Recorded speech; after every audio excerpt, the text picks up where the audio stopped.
Greetings, everyone, and a very warm welcome to you all to the Joseph Corbell School of International Studies here on this beautiful morning. I guess it's still morning. My name is Naazeen Barma. I'm the Douglas and Mary Scrivener Professor of Public Policy, the director of the Scrivener Institute of Public Policy here at the Corbell School. And I'm also the Associate Dean for Faculty Affairs. And it's in that capacity that I'm standing in here for our Corbell School Dean, Fritz Mayer, who unfortunately couldn't be here today, to welcome you all today for SunFest 2024. Like the Colorado Sun, the Corbell School and the University of Denver are deeply committed to fostering a well-informed and vibrant society. Through rigorous research, top-notch education, and open dialogue on pressing challenges we face, from local issues to global concerns, we aim to cultivate understanding and promote solution. Events like SunFest, which encourage robust civil discourse on contemporary issues, reflect our values and a mirror image of the work that we do every day. That's why we are so thrilled to partner with the Colorado Sun as the host of SunFest. Together, we believe that when we think and act as a community, great things happen for all of us and for our state. They manifest our dedication to creating spaces where we discuss important issues, listen to different perspectives, and build collective paths forward. It's an honor for me to welcome to the stage the person whose vision has led to today's event, Larry Ryckman, co-founder, former editor, and now publisher of the Colorado Sun. Larry has been doing this important work from the global to the local his whole career. He was previously a senior editor at the Denver Post, managing editor at the Gazette in Colorado Springs, and city editor at the Greeley Tribune. He also spent 22 years at the Associated Press, where he was assistant managing editor and national editor and supervisor of the AP's national desk in New York. He also spent nearly 4 years as a Moscow correspondent for AP and helped cover the fall of the Soviet Union. He supervised AP's coverage of the Columbine High School massacre, and he directed its coverage of the presidential election recount in Florida in 2000. Larry, thank you so much, and thank you to the SunFest team and the Corbell team. It's a great pleasure and privilege for the Corbell School to partner again with the Colorado Sun.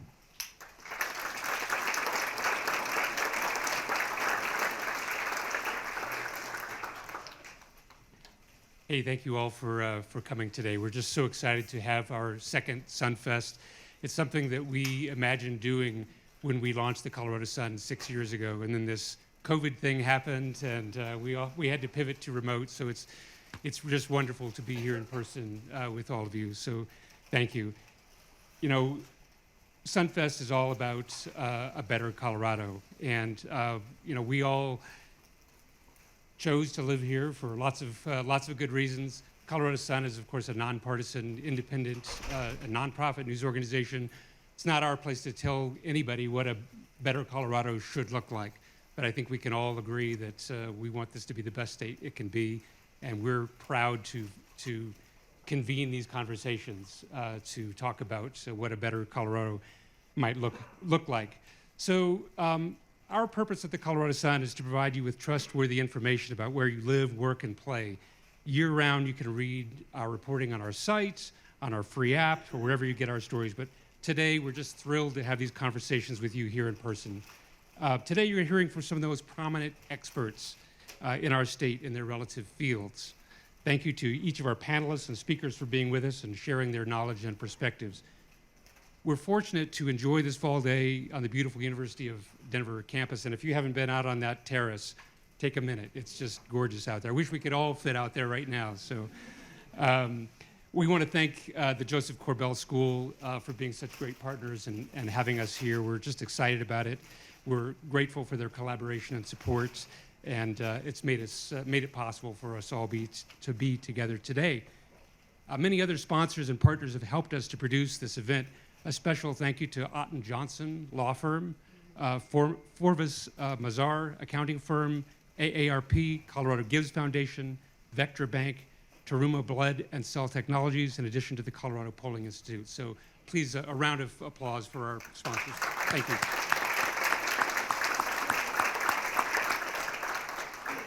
Today also wouldn't be possible without some very special people. Thanks to our Sun team members who've spent many hours organizing today's sessions, and special thanks to Christina Pritchett. Are you here somewhere, Christina?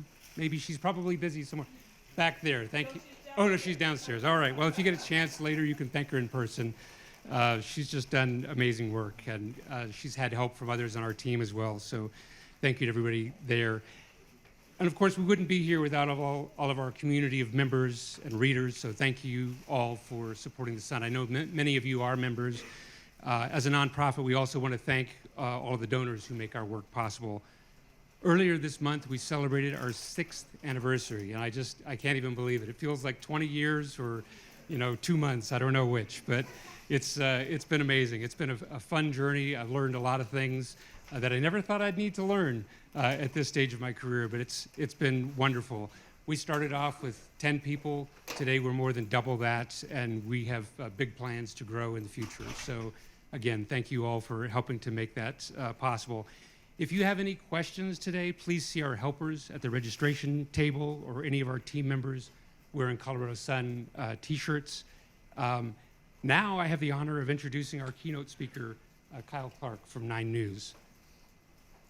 Kyle, of course, is a journalist at 9 News, where he's worked since 2007. He's the anchor and managing editor of the 6 p.m. weeknight program.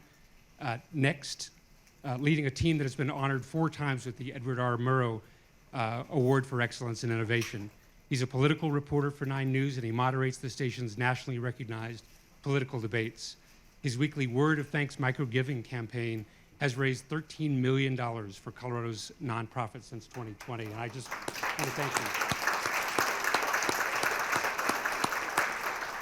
I've told Kyle this as well, but to me, he is a great example of somebody who's working hard for a better Colorado. And I just think both in his work as a journalist, as well as his work highlighting the important work that nonprofits are doing around the state. So you'll have an opportunity to ask Kyle questions after his remarks. So you can give him tough questions. I know he's ready to answer them. If anybody has seen him operating on social media, you can throw any question at him, and I'm sure he'll knock it out of the park for us. So thank you. Join me in welcoming Kyle Clark.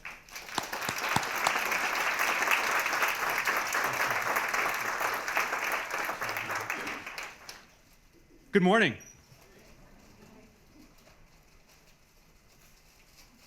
My appreciation, Larry, for asking me to be here, especially given this year's theme of building a better Colorado.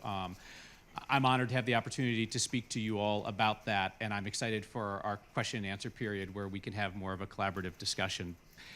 All of us are here, right, for the same reason, and it's because we care deeply about this state and its people, and we want this to be a better place to live. I would say that if I had $1 for every time somebody had told me, that's not your job, I could have underwritten SunFest 2024.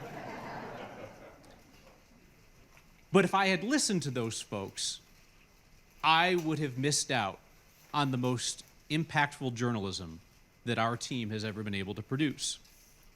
And Colorado's nonprofits would have missed out on $13 million in Word of Thanks microgiving that I have no doubt some of which came from people in this room, generously shared by people in every corner of this state. And it was possible because we, as a team of journalists at 9 News, decided to defy what others said was our job as journalists, and instead put more weight on what was best for our state. Beyond the microgiving campaigns, without question, the most impactful and rewarding work that I've been able to do as a journalist for 17 years in Colorado has been the work that we have done in the face of a lot of people telling us, that's not your job. So that's my challenge to you today. My invitation really is to defy those who would tell you what is and is not your job, not your role, not your lane, not your responsibility, and instead to take the leap, take the step to do what you know can be done to make this state a better place. Because it is those unexpected catalysts for good that can make change and can also show other people that it's possible for them to take this next step, to hopefully do something even bigger and better than anything that any of us will ever do. I'm going to take you back to 2020. Not necessarily like the worst of 2020, the best of 2020 as I saw it, but the best was like wrapped up in the worst because that was the deal.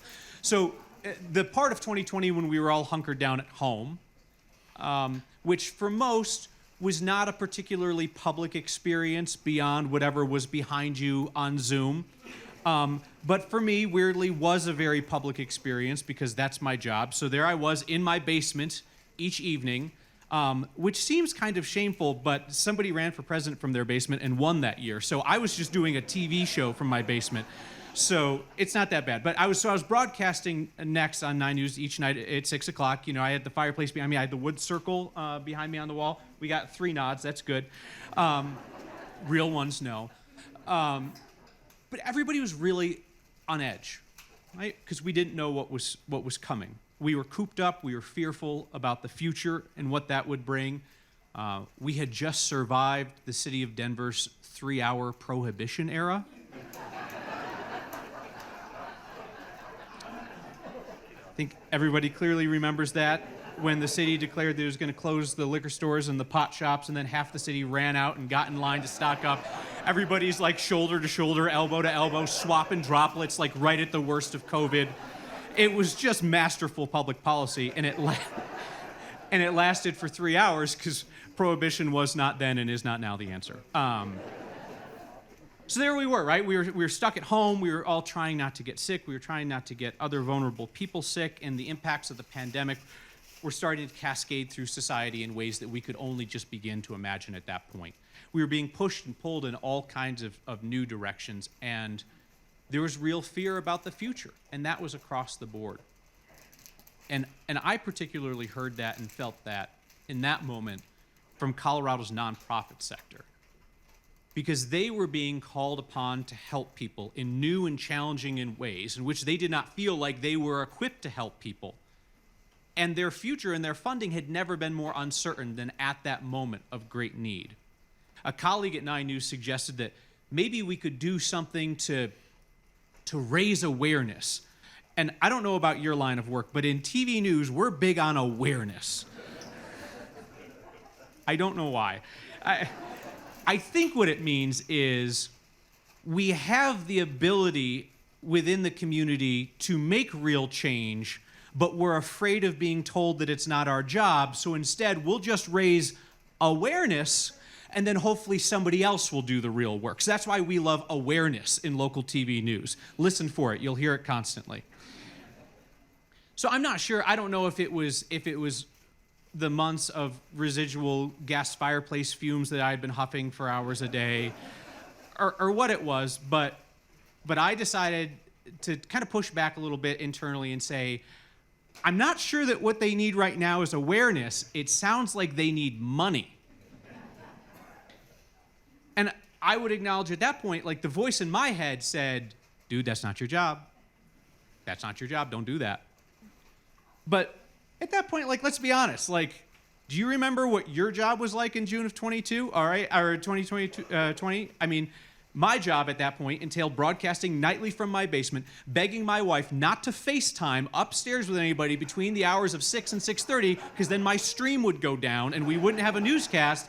And even though she was trying to be helpful, please don't vacuum the house in that time period because it sounds like a jet engine coming overhead, right? Like, that was my job. So at that point, what is my job? So we decided that instead of raising more of that trademark awareness, we were going to raise money to support Colorado's small to mid-sized nonprofits. And we decided to ask people if they would give $5 every Wednesday, kind of like a group project of sorts while everybody was all cooped up at home. And it was a way, and this sounds cheesy, but it's true, it was a way for us to be together when we were apart and to be in communion with each other and in community with each other while we were separate. And since it's super cringy when somebody on TV in a nice outfit or even an ugly plaid jacket tells people at home that they should give their money to a cause, watch for that on TV too. That's not good, because that's super cringy. I just thought, well, it's only right. I should match, right? So I promised I'd match the first 50 people to give $5 each week, and we made a second promise, which was that as long as Coloradans were willing to support impactful nonprofits around our state, and as long as I was employed by 9 News and had the platform to be able to facilitate that on a weekly basis, that we would keep Word of Thanks going. I expected that it might last a couple of months, kind of like the lockdown period. That was my thought. I was thinking maybe 10 or 12 of these weekly micro-giving campaigns. Surely we could find, 10 or 12 good causes that are worthy of people's support. And I'm not sure what's more surprising at this point, that people are still giving or that I am still employed by 9 News, but both are still in play, and this is week number 224 of your Word of Thanks microgiving.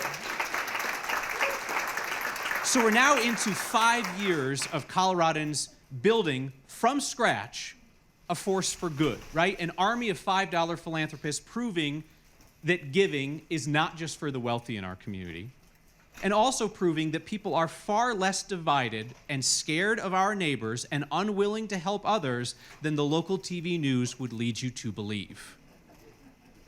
More on that in a moment. I'm going to take a diversion briefly. Trust is local. You trust people you know. There's a lot of distrust in the media these days. Some of it unearned, some of it very much earned.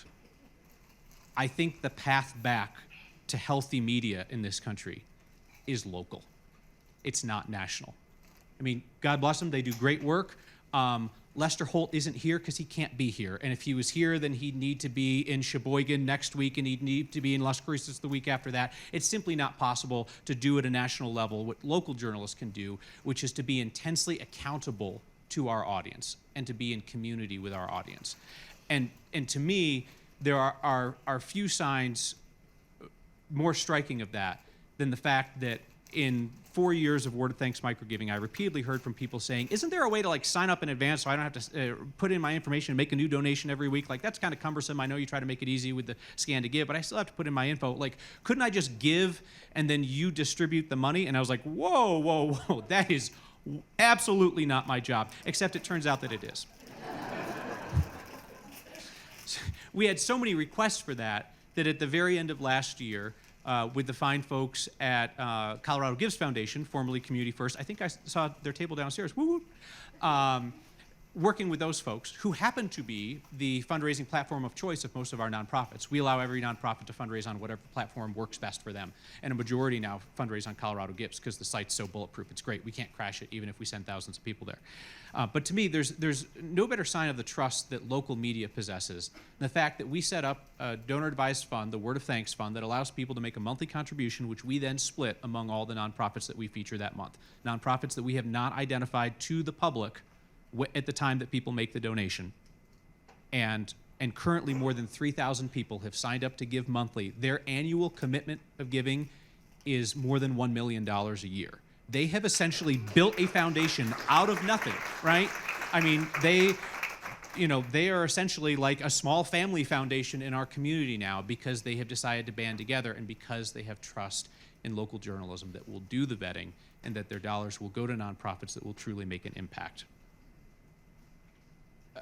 I talk so much about the Word of Thanks microgiving campaign because I think it speaks to what you all are here for in terms of building a better Colorado, and because it's strengthened my belief in our community and what we can do together.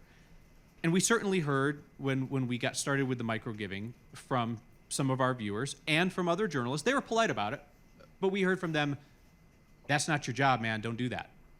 Don't do that, that's not your job. I think that it's time that all of us, inside and outside media, re-examine what is and is not our role and whether there are unexplored opportunities for us to make a difference in our community. Because I'll tell you what else I discovered along the way. A ton of other Coloradans who figured out well before I did that in order to make an impact, they needed to expand what was within their scope. And they needed to get past the idea of what they were supposed to do and how their community was going to be. If you'd permit me to give you an example, or perhaps 5.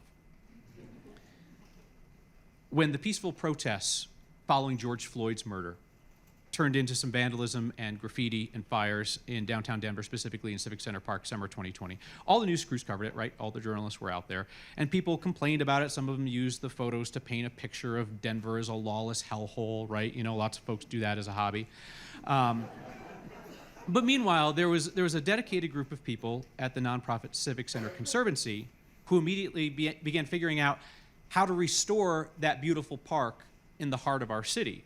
It is a public space. It is designed for gathering. It is designed for protest, right? It is designed for the purpose for which it was used. But then people started setting stuff on fire and vandalizing, you know, the Greek columns and that kind of thing. Next viewers in the very first week of Word of Thanks, when we didn't know if we would raise $1,000 or $3,000 or $5,000, they raised $90,000 to completely cover the cost of the cleanup of Civic Center Park. That was the first week of microgiving. Not long after, it was out to the Roaring Fork Valley, where seniors and a lot of folks on low income struggled to get by in that very high cost area. And even if they were making ends meet, a lot of them were dealing with really crushing isolation. So in came a group of Coloradans who called themselves A Little Help, to assist those seniors with physical chores around their house, to take them to their medical appointments, to just be there as a sounding board and a friend. Next viewers gave them more resources to continue that work. Up in Greeley, this is one of my favorites, the school district was in a real bind. This is also during the pandemic. They had $150,000 in unpaid school lunch debt, which, like, thankfully, I think we're going to be in a place where, like, I'm going to have to explain to my kids what school lunch debt is, right? Because, again, it's children who had the audacity to want to eat lunch in the middle of their school day so that they could learn, and they did not have the money to do it. So they had $150,000 in unpaid school lunch debt. They were not about to go to families and demand that they pay it back in the middle of the pandemic. They also didn't want to have to take that money out of their classroom operating budgets at a time in which their financial future was uncertain. So next viewers from all over the state, way outside the Greeley-Evans School District, chipped in $5 here and there and far more, and soon it paid off $90,000 worth of the $150,000 in school lunch debt. And the story gets better from there. Because then the district and its nonprofit foundation went out to the community and said, hey, you know this thing that we couldn't solve a week ago? Total strangers, not from Greeley, just gave us $90,000. Can we come up with the other 60? And with community partners, they had the school lunch debt gone in 2 weeks. And that is the power of community and the power of people believing that they could do something that they didn't think that they could do previously. So again, we're still on 2020, one hell of a year around here. The speech is not sequential, don't worry, it's not year by year, it's not that long. I'm just saying, 2020 was a hell of a year, because like that summer and that fall, we saw our largest wildfire on record. And I'm guessing that very few people in here could name it. I could not name it. I asked my colleagues the other day, they could not name it. Colorado's largest wildfire on record at the time, the Pine Gulch Fire? Of course you know. The Pine Gulch Fire, right? It was Colorado's largest wildfire on record for something like 7 weeks before it was surpassed in size by the Cameron Peak Fire, which was then topped weeks later by the East Troublesome Fire as they burned together, made a run at Estes Park. So just a few months after Next Viewers decided to build this force for good in the community with their microgiving, they raised $750,000 for Coloradans impacted by those fires. Then months later, it was down to Branson, Colorado, which is a map dot of a town down near the New Mexico line, and it was through the fine work of the Colorado Sun's Kevin Simpson that I learned that the athletic director down there had an issue. They were playing football on converted grazing lands, like cow pasture, and their field was full of rocks and gopher holes, and you're thinking like, oh, okay, all right. No, it was so bad that other teams wouldn't go there to play them. They couldn't get home games because people were so scared of this field that kids were going to get hurt on it. So Branson, right? Like, there's 400 kids in that school system. The town itself is 56 people, right? They draw from a much greater area. They decided to do something audacious, definitely out of their lane, and outside the scope of what most small towns could imagine. They decided that they wanted to build one of those fancy artificial turf fields like they have in the Denver metro area, and to build a little community pavilion nearby and to turn it into the heart of their community. And they started raising money. Like, their football team was making videos. It was really cute. It was really cool. And I read about it in the Sun. So I thought, well, you know, this is a great opportunity to get folks involved, but are they really going to, I mean, you pay for a football field? Like, that's not super essential. That's not wildfire relief, you know, that's not school lunch debt. But I'm telling you what, Next Viewers raised $90,000 for the football field in Branson, Colorado, and then in came, you know, El Pomar and Daniel's Fund and a lot of other great givers. And sure enough, they raised the money. They built the football field. You may have seen it on 9 News or read about it in the Sun. And those are just 5 examples from the first year of a community effort that's now lifted up more than 200 nonprofits and is entering its 5th year of giving. People are willing to pour into communities that they don't live in and they may never live in. That is who people are. I'm guessing that most Next Viewers have never been to Branson, they've never been to Hayden or Rye or Los Animas, I've only been to one of those. But their generosity has touched all of those towns and maybe more. Word of Thanks allows us to demonstrate the power of community and unity on a weekly basis, and I see it as an antidote to the litany of tragedy model that for too long has dominated local television news in every city in America. It's that narrative that the world outside your door is a scary place, that somebody, likely the other, is preparing to do you and your family harm. And that's not even touching on the danger in your kitchen. Something in your fridge may kill you. We'll tell you at 10. Tell me now, don't be a jerk. What is it? I'm hungry. Like, you know, we can laugh at that, but you steep a country in that for 50 years. That litany of tragedy model where what they are told is newsworthy is random crime, house fires, car crashes, chasing small-time scoundrels across parking lots with a microphone for a made-for-TV confrontation. That corrodes communities. It gives people an unrealistically scary view of the world around them and their neighbors. So it's no wonder when people retreat into communities, both literal and online, of people who think like them, who look like them, they're walled off, literally and figuratively, from the world around them. And then we cover that with this gee whiz attitude on the news as if we haven't been an active component of that societal erosion for decades. It's not difficult, right? When you look at it to see like how that, and it is misinformation, how that misinformation, even if it is well-intentioned from journalists who just have a very narrow view of what is news, can skew our perspective of our world. You can understand how when, in a time that crime is falling, people might be convinced that crime is skyrocketing. How when inflation is cooling, people might be convinced that inflation is on the rise. How when statistics show that undocumented immigrants commit crimes at a lower rate than American citizens, people might be convinced that a migrant crime wave is at their doorstep. If you're here today, I have a feeling that you care about, among other things, journalism and its future.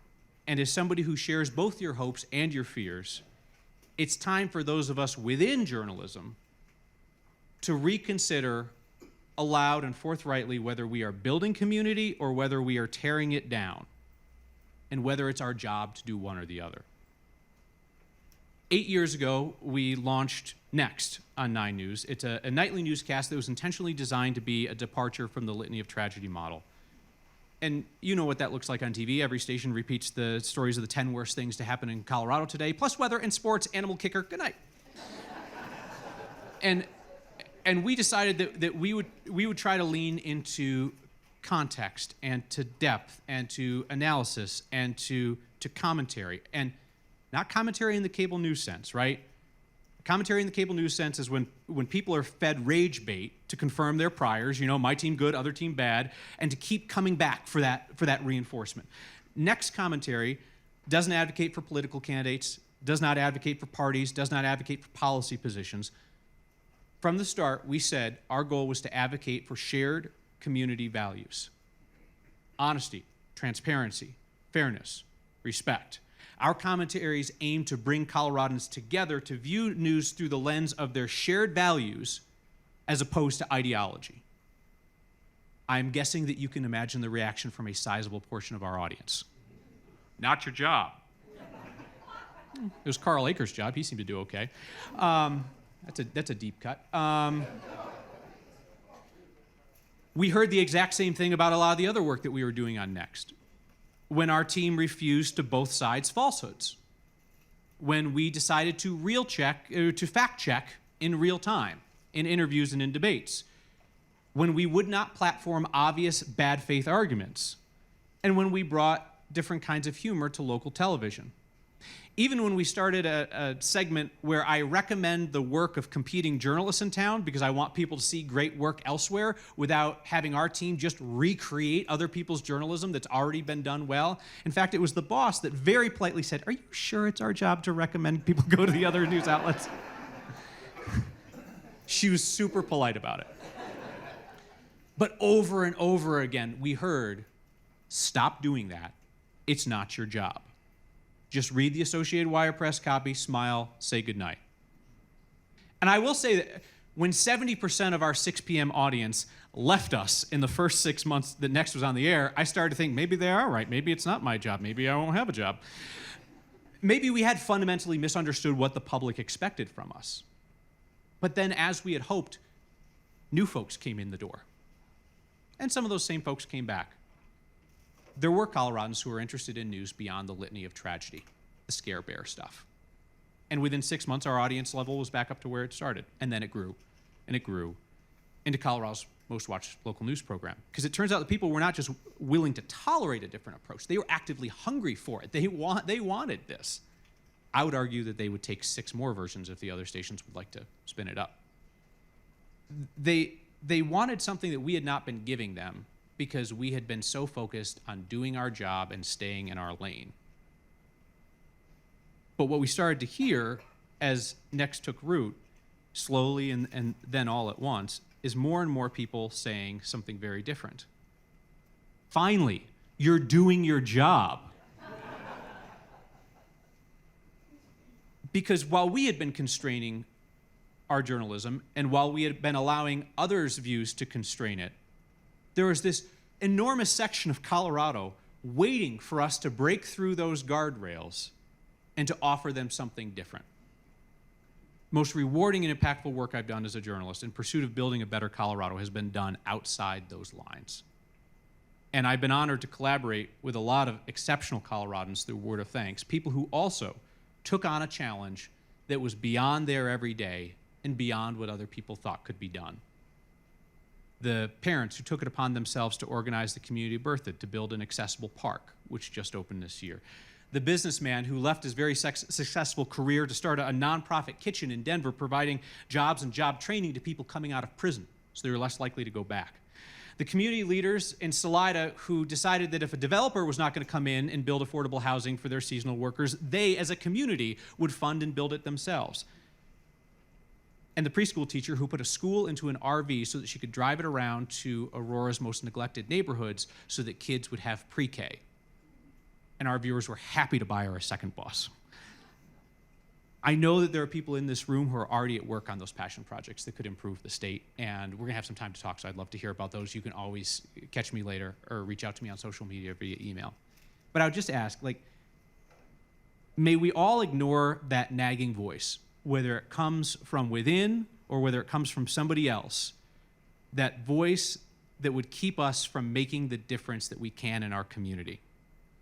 Thank you to the Colorado Sun and to your terrific team for the invitation to join you here today, for the work that they do to improve our state. Thank you all for your time. Thank you for your interest in building a better Colorado.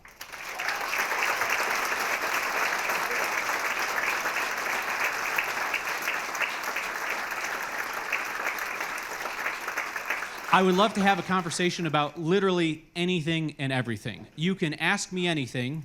I reserve the right to dodge your question like a skilled politician, but you still get to ask it. Those are the rules.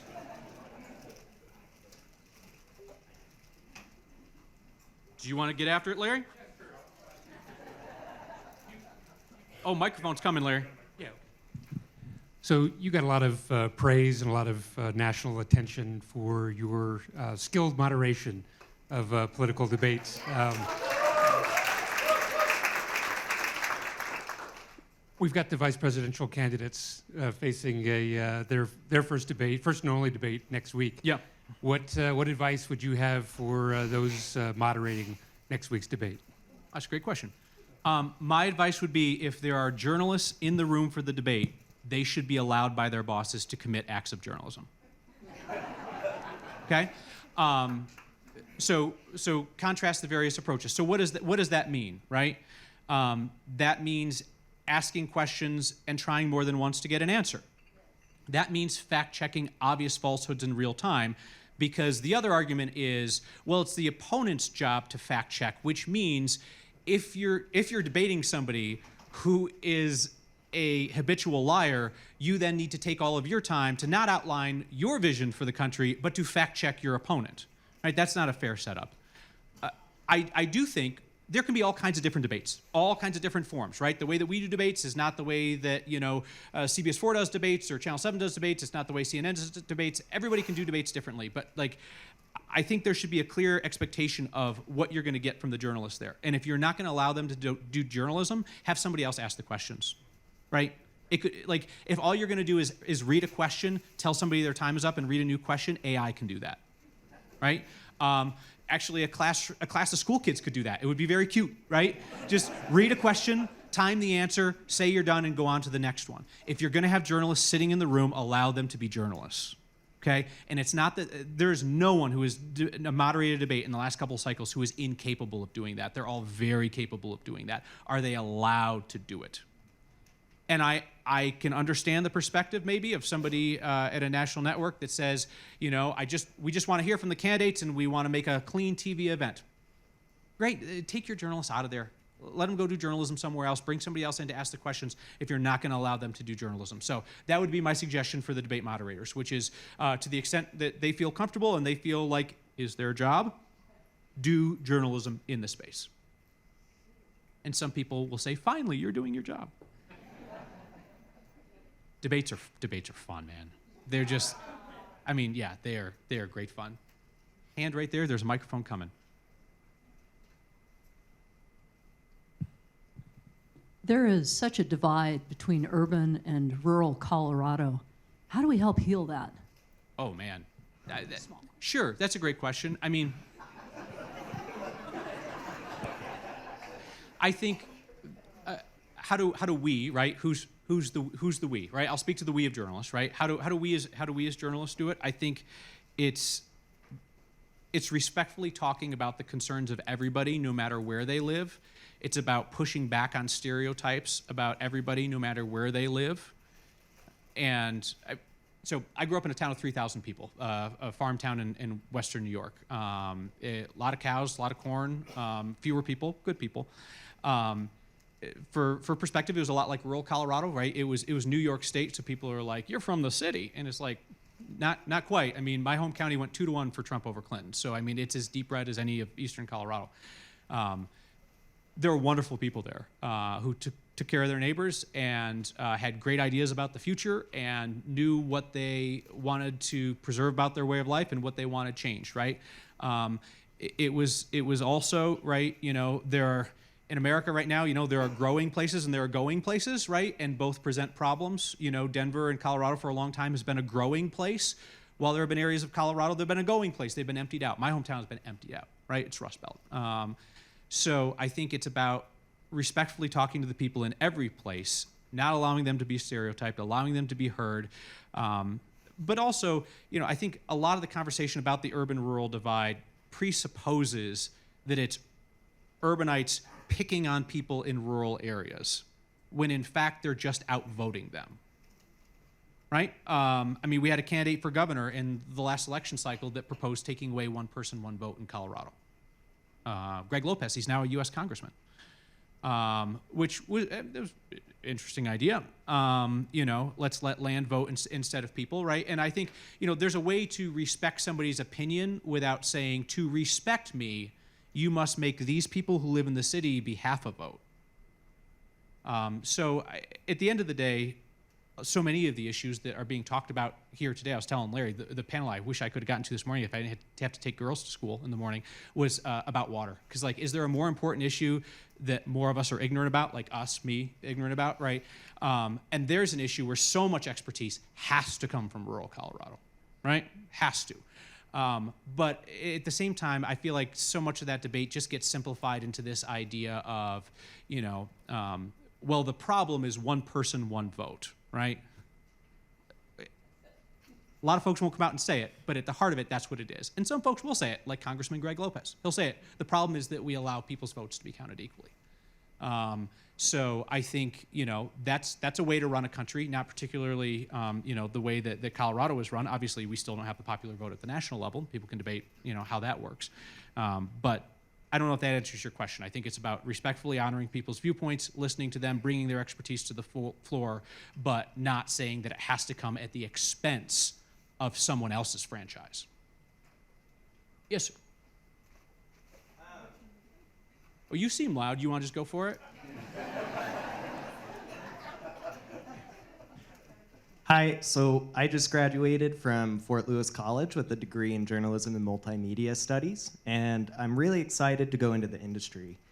But I'm just curious, like, what advice you have to kids like me who just graduated or are just starting to go into journalism, how to avoid the pitfalls that the media industry has kind of dug itself into over the past several decades, and yeah, just like what would you do differently in this new age of technology and political divide and everything as a beginner journalist?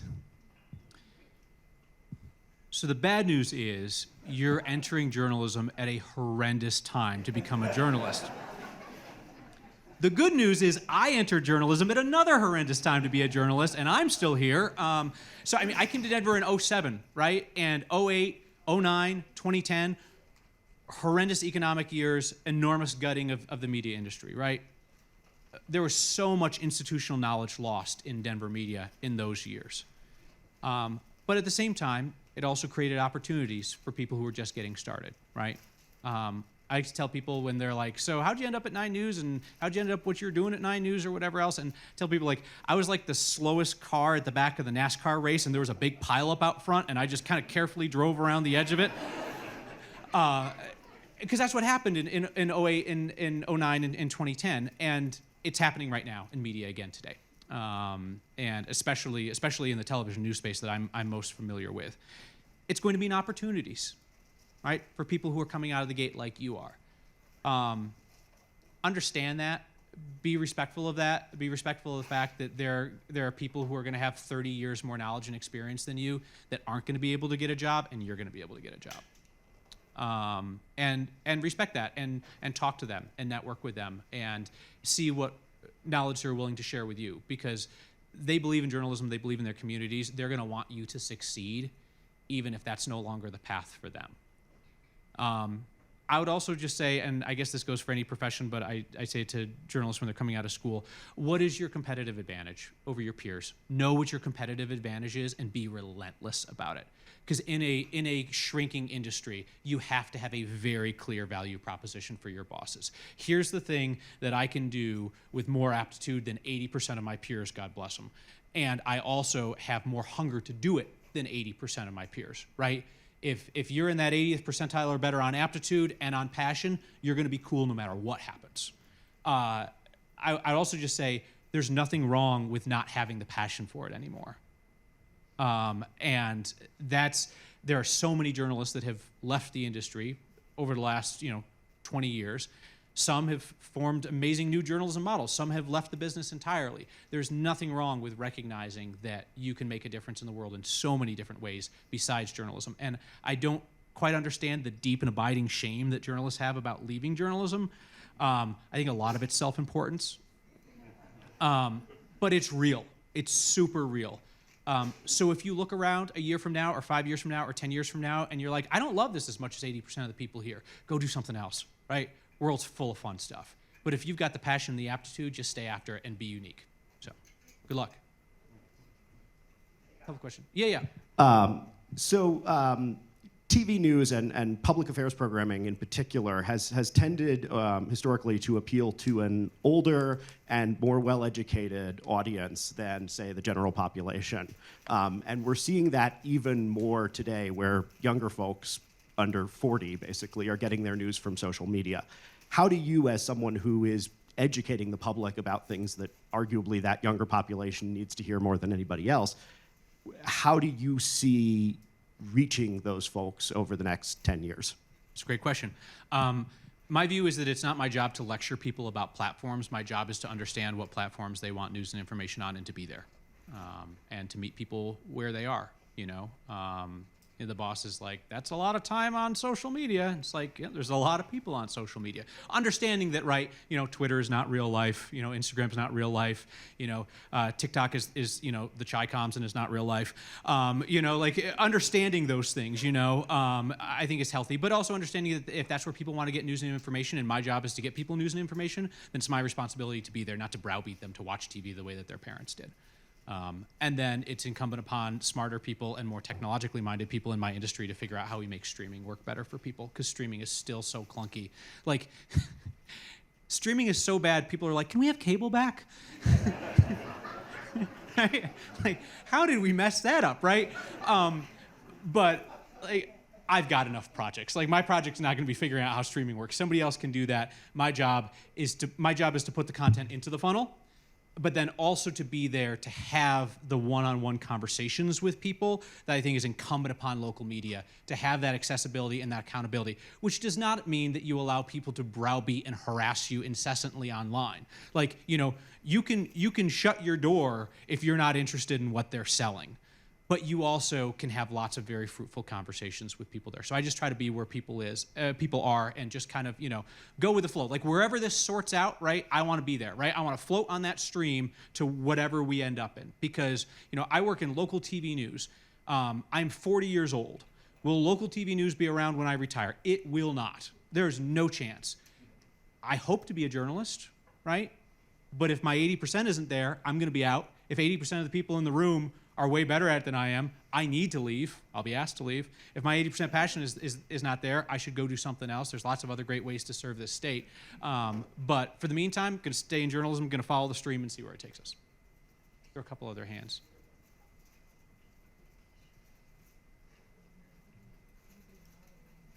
Livia's on the run.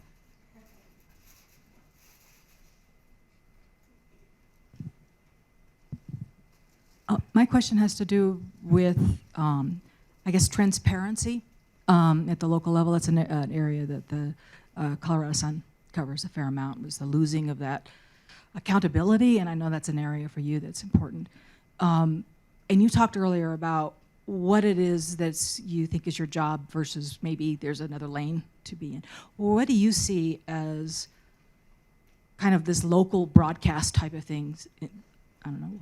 Do you have a role in increasing that transparency because of the funding, and you've got local papers closing, and there's a lot more money in like local journalism that you have in Denver than you're going to have out in Ray or something like that. And so where do you see as an area that maybe local broadcast journalism could do to expand that visibility? I want to clarify your question. Are you asking about transparency within funding for local media? No, I'm thinking more along like one of the areas is when you don't have local resources going to school board meetings or commissioner meetings and stuff like that at the local level because they can't afford it to have somebody there. Is there ideas or opportunities that could be done in the larger population areas that could help fund some of that or provide volunteers or as a way, I don't know, not thinking of the giving thanks kind of element of it, but something more as an organization, as a news organization, as an obligation to fund that kind of thing. So I think I understand the question. I would say we are far more reliant than we were, say, 17 years ago when I came to 9 News on being informed about what's going on in mid to small size communities by people in those communities as opposed to local media. As local media has shrunk in rural areas and even just in like suburban communities. And one of the biggest practical impacts is that, if I see something in the Sun or in Colorado community media, well, I will say CCM is doing incredible work, especially in Douglas County right now, and for the last couple of years there, because often they're the only journalist at a meeting. An activist, a community citizen, tells me what happened at a meeting. That begins a very long filtering process of, is that true? Is that accurate? Let's pull some records. Let's watch some whatever. If I read a piece out of Douglas County News Press, I'm confident that that's correct. I'm not just going to go on the air with it, but it allows me a starting point that is far further down the line, which means there's a much greater chance that we can get our own version of that story on the air. But we are also way more open to those story leads and those conversations starting with citizens in the community than we were before. Where previously we might have said, well, that person's, they might be a gadfly, or I don't know, this person's got a really strong view on it. Can we trust where they're coming from? People are allowed to have views. Right? Can we parse through it as journalists to figure out if there's a nugget there of community interest that we should drill into, and then start from scratch if that local media is not there? And it means that I think that we, like as a statewide news program, we get a lot of heat, and I'm sure much of it is deserved, about what do you cover versus what do you not cover. At the end of the day, I have a 30-minute program within my control with which to cover the state of Colorado. We are not going to cover everything. We don't attempt to be a newscast of record. We start by throwing out the litany of tragedy. That stuff is covered by somebody else. We don't need to touch that stuff. Then we start other things. But we try to widen the aperture a little bit in terms of what we cover that we might not necessarily have covered 15 years ago. Like, I found the takeover of the Elizabeth school system really fascinating. Would we have done 3 stories on that 15 or 20 years ago? I don't know that we would have, but there wasn't really any other media there. It was an interesting thing. They had all Republicans on the school board there in Elizabeth, but then there was a group of, I don't know how you want to describe them, like it's not necessarily like an ideological thing, it's more like a MAGA Republican thing that said that Elizabeth schools were teaching critical race theory and transing kids in the classroom and things like that. And the Republicans on the school board were like, no, that's nuts, we're not doing that. And they couldn't convince the community otherwise. So a majority of them quit. They just said, I don't want to do it anymore. And they walked away from the school board. And then in came folks who believed that they were teaching CRT and transing kids and everything else. That's a really interesting situation in a very small town, right? When I'm talking to the state, I'm not just talking to Denver or the Denver metro area. We're in every corner of Colorado. We're into Wyoming. We're into part of Nebraska. But still, interesting microcosm, right, of things that are happening elsewhere. So, we try to, widen that lens of what we might look at and consider for a story. I hope that answers your question.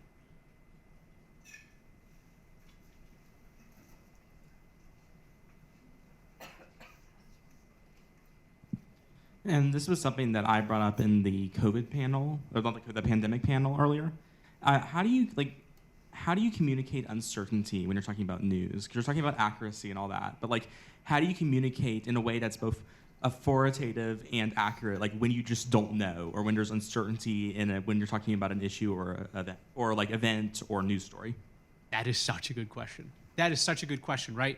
Because now we're in this era of, social media, accountability, and things like that, where whether you're a journalist or a scientist or an elected official, you'll hear sometimes years after an event, you were wrong. Yes, absolutely, 100%, we were wrong. We were operating off the information that we had at the time, right? And you would think that the news would come with a disclaimer that says, based on what we know at the time. It's probably incumbent on us more often to say, this is what we know at the time. I love inserting that into stories because, to me, one, people love mysteries. Just look at Dateline.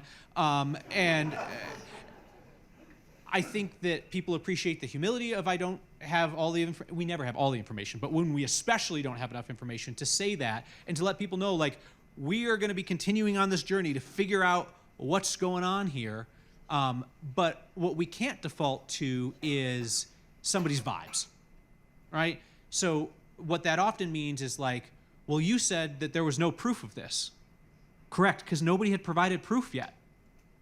Well, then they provided proof. Yes, absolutely. That's how that works. No one has provided proof of X. 3 weeks later, they provide proof of X. You hack! You said that there was no proof of that. Because there wasn't! I don't know. Right? Let's teach logical reasoning in schools, right? I mean, the absolute best class that I took at Ithaca College, Professor Ben Crane, the class was called Critical Thinking, right? And you're just well, that's kind of condescending to put kids through a class called Critical Thinking. Single best class I took in college. What did we learn about? Magic tricks, conspiracy theories, and journalism, right? Because it's all about knowledge versus belief versus faith versus the way our brains and eyes and senses are wired to input information and to shortcut things in a way that may not be correct. To understand the limitations of our own brains and to understand how bias works and to understand how lived experience impacts our critical thinking. So it's such a good question because it's so steeped in the COVID pandemic. It's steeped in so many stories that we do. The one that is absolutely drenched in it right now is the presence of the Venezuelan gang in Aurora, right? Okay, there's a significant portion of the online population that believes that 9 News said it was a right-wing conspiracy theory or hoax. Great news, everybody. All our shows are taped. They're on the internet. You can watch them. That was never said. What was said was the people making this claim are largely anonymous and they have not provided proof. there we go. And then what happened? Aurora police said, we're out there looking for the proof. Denver police said, we're out there looking for the proof. Journalists from every corner of the country, including here in Colorado, said, we're out there looking for the truth. And we're slowly putting it together. But what we can't do is say, well, you said there was no proof, and I had a hunch all along. God bless you, right? Like if there's a betting market, go make some money. But at the end of the day, the way that we operate is on what we know within a reasonable certainty to be true. As we learned in COVID, sometimes that's not right. Right? Because that's also the reason why, I think we should have more conversations about the grace that we extend to people who are tasked with saving lives and what leeway they have to make mistakes. Not to say that they get impunity, or in the case of police officers, immunity, but there has to be grace if you want people to take risks and move fast to save lives, whether they are, developing a vaccine or running into a burning building or trying to, to break up a fight, right? And what is the right level of that? We should continue to have those conversations. And I think we should just extend some basic grace and logic to each other as we have those conversations too. I love that question. Yeah, sure. You have the microphone. It's your choice. No pressure. I'll also be around after. If anybody has a question, you just track me down after. That's fine too. This woman is a plant. I raise money for her organization. Actually, I am. No, I don't have a question. I just wanted to publicly thank you for the micro-giving that our organization received because of your generosity and all of the time you put into it. I run an organization called Cobbled Streets, and we serve kids in the foster care system. And for the most part, foster kids have been forgotten in this state, in this nation, really. And so, thank you. Well,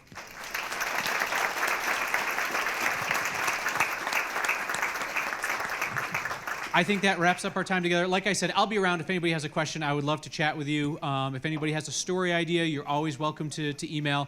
I'll tell you, email's simple. I'm just Kyle@9news.com. I get inundated. I get buried.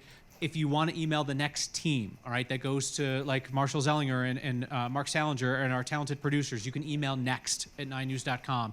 Thoughts, ideas, what are we missing? Where are our blind spots? Where can we do better? We love constructive criticism. We love non-constructive criticism. I'll read it at the end of the show. So the constructive stuff we'll try to act on, and the goofy stuff we'll put out there for everybody else to laugh at. But thank you all for your time.